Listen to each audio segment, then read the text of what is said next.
কোরবানির মাংস দিয়ে তেহারি রান্না করব।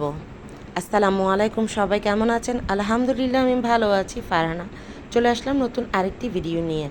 তো আমি এখানে তেহারির জন্য দুভাবে মশলাটা রেডি করছি, মানে একটা ব্লেন্ড হবে আর একটা শুকনো রাখবো, আলাদা করে রাখছি। এটা আমি মাংসের মধ্যে দিয়ে দিব।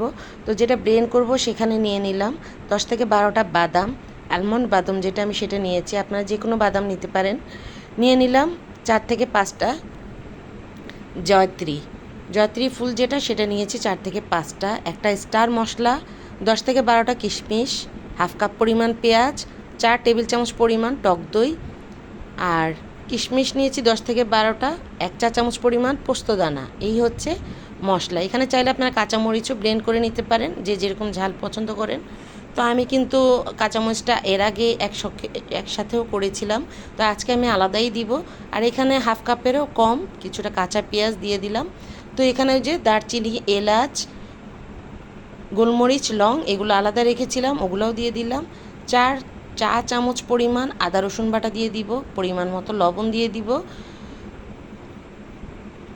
সরিষার তেলটা আমি এখানে তেহারিতে ব্যবহার করব, আর অথেন্টিক তেহারি খাওয়ার জন্য অবশ্যই সরিষার তেলটাই ব্যবহার করতে হবে, তাহলে হাজির বিরিয়ানির যে টেস্ট সেটা পাবেন।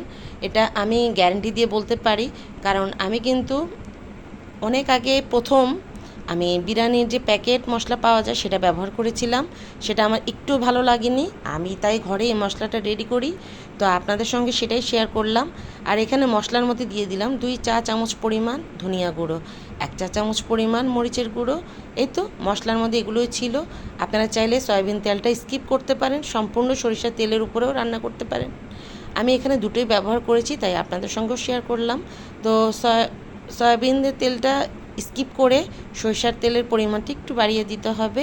আর যতটা সরিষার তেলটাই দিলে ভালো হয়, তাহলে সুন্দর একটা স্মেল আসে, যেটা হাজির বিরিয়ানিতে পাওয়া যায়। তো আমার মাংসের পরিমাণ ছিল 1.5 কেজি, চালের পরিমাণ ছিল 1.5 কেজি। আমি কিন্তু দুইটা হাঁড়িলে মানে মাংসটা একসাথে রান্না করার পরে আলাদা আলাদা করে 2 পাতিলে মাংসটা হাফ হাফ করে 2 পাতিলে আমি বসিয়ে দিব।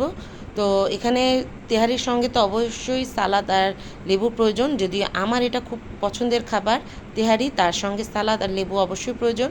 তো আমি এটাও রেডি করে নিলাম। আর এখানে তো মাংসের মধ্যে বলক চলে এসেছে, তো আমি কিন্তু এর মধ্যে একবার পানি দিয়েছি, সেটা স্কিপ হয়ে গিয়েছে। তো দেখতেই পাচ্ছেন এখানে তেল চলে এসেছে মাংসের উপরে, আর মাংসটার মধ্যে প্রচুর পরিমাণ চর্বি ছিল। তো মাংসর পরিমাণে চর্বি কেমন আছে সেটা বুঝেই তেলটা দিবেন, তা না হলে কিন্তু তেলের পরিমাণ বেশি হয়ে গেলে তখন খেতে ভালো লাগবে না। আর এই তো এখন আমি 2 ভাগ করে নিয়েছি মাংসটাকে রান্না করে। মাংসটা কিন্তু আমার সেদ্ধ হয়ে গিয়েছে। এখন আমি চালটাকেও 2 ভাগ করে অর্ধেকটা এখানে আর অর্ধেকটা আলাদা পাতিলে রান্না করব। তো এখানে কিছুটা কাঁচা মরিচ অ্যাড করে আমি মাংসটার সঙ্গে চালটা ভেজে নিব। তো রান্না তো আমি আগেও করেছি, আপনাদের সঙ্গে আগেও শেয়ার করেছি। এখানে আজকে যেহেতু আমি কোরবানির মাংস দিয়ে রান্না করছি তেহারি, তাই আপনাদের সঙ্গে একটু শেয়ার করলাম। তো এভাবে রান্না করে অবশ্যই টেস্ট করবেন, আর আমাকে অবশ্যই কমেন্টে জানাবেন কেমন হয়েছে। তবে তেলের পরিমাণ অবশ্যই কম দিবেন, আমি বারবার বলে দিচ্ছি, তেল বেশি হলে কিন্তু তেহারি খেতে ভালো লাগে না, আর এটা স্বাস্থ্যসম্মত হয় না। তো আমি যেহেতু তেলের পরিমাণটা কম দিই, তাই আপনাদেরকেও এটাই আমি সাজেস্ট করব। আর এখানে আমার একটা ভুল হয়েছে, যে আমি ভুলে গিয়েছিলাম এটা কোরবানির মাংস, এটার মধ্যে যে চর্বির পরিমাণ বেশি আমি ভুলে গিয়েছিলাম, তাই এখানে আমার তেলের পরিমাণটা আমি সবসময় যেরকম ব্যবহার করি সেটাই ব্যবহার করেছি। তাই আপনাদেরকে আমি বলে দিলাম যে তেলটা অবশ্যই মাংসর সাথে চর্বি কেমন সেটা বুঝে দিতে হবে, চর্বি থাকলে অবশ্যই তেলের পরিমাণটা কম দিতে হবে। আর এখানে আমি গোলাপ জল, কেওড়া জল এটা ব্যবহার করি সবসময়। তো এখানে কখনোই আপনারা ঘি ব্যবহার করবেন না, ঘি দিলে কিন্তু অথেন্টিক যে ফ্লেভারটা বা অ্যারোমেটা সেটা কিন্তু পাবেন না। আর এখানে আমি এই তো গোলাপ জল, কেওড়া জল এটাও আমি ব্যবহার করলাম। তো এটা দিলে সুন্দর একটা অ্যারোমা চলে আসে। তো ঠিক আছে, ভালো থাকবেন।